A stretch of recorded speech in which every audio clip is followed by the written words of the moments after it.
नमस्ते बच्चों, हमेशा खुश रहो। मैं JVN doctor Nirupama Harshvardhan, faculty of education and methodology, Jyoti Vidyapeeth Mahila Vishwavidyalaya Jaipur से। बच्चों, मैं आपको रीतिकाल के बारे में बता रही थी।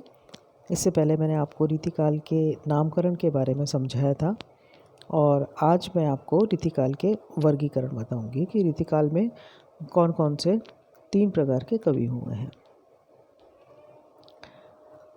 जैसा कि आप जानते हैं बच्चों कि रीतिकाल नाम रीति की प्रधानता के कारण हुआ है। इस काल में जो काव्य रचा गया उसमें रीति की प्रधानता थी और इसीलिए इसका नाम रीतिकाल रखा गया, रीतिकाव्य कहा गया। और रीति शब्द का जो प्रयोग है वो काव्यांग निरूपण के अर्थ में हुआ है। रीति शब्द का प्रयोग काव्यांग निरूपण के अर्थ में हुआ है। ऐसे ग्रंथ जिन्हें काव्यांगों के लक्षण और मिलते हैं उसे रीति ग्रंथ कहा जाता है। तो ऐसे ग्रंथ जिन्होंने काव्यांगों के लक्षण और उदाहरण पाए जाते हैं जिनमें वो रीति ग्रंथ कहलाते हैं। अब रीतिकाल का वर्गीकरण रीति को आधार मानकर इस प्रकार किया जा सकता है, जैसे कि 3 इसके वर्ग हुए: रीतिबद्ध काव्य, रीति मुक्त काव्य और रीति सिद्ध काव्य। तो इन 3 ही जो वर्ग के काव्य हैं, कवि हुए हैं, इनको अलग अलग हम इस प्रकार से समझ सकते हैं। जैसा कि रीतिबद्ध, पहला जो वर्गीकरण है वो है रीतिबद्ध।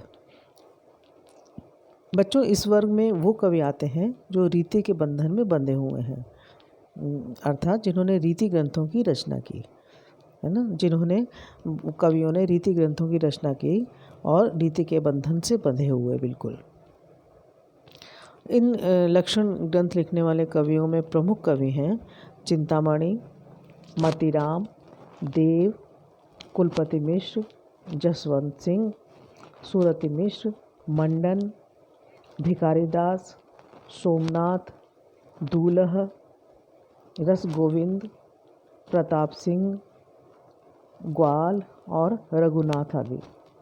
तो बच्चों, ये तो हुए रीतिबद्ध कवि।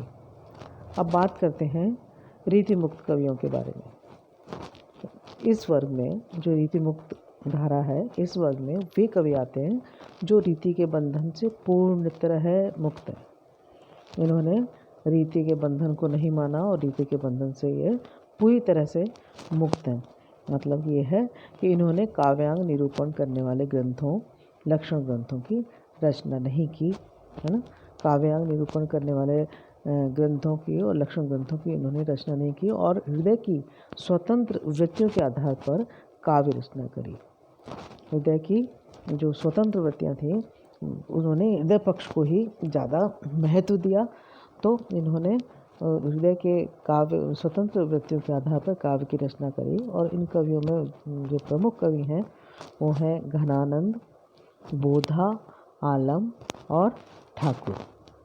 तो बच्चों, ये तो बात हुई रीतिबद्ध कवि की, रीतिमुक्त कवि की। और अब बात करते हैं तीसरी जो धारा के कवि हैं वो है रीति सिद्ध। रीति सिद्ध जो हैं वो उसमें कौन से कवि आते हैं? वो उसमें वो कवि आते हैं जिन्होंने कि रीति ग्रंथ नहीं लिखे किंतु रीति की उन्हें भली भांति जानकारी थी। वे रीति में पारंगत थे। उन्होंने इस जानकारी का पूरा उपयोग अपने काव्य ग्रंथों में किया। इस वर्ग के प्रतिनिधि कवि हैं बिहारी। कौन से कवि हैं? बिहारी। और बिहारी का एकमात्र ग्रंथ बिहारी सतसई में रीति की जानकारी का पूरा उपयोग बिहारी ने किया है। उन्होंने अपने इस जो उनका एकमात्र ग्रंथ है बिहारी सतसई, इसमें इन्होंने अपना इस रीति का पूरा जो इनको जानकारी थी रीति की, इसमें पूरा का पूरा इन्होंने उपयोग किया है। और इसमें अनेक प्रकार की जो नायिकाओं का समावेश किया है।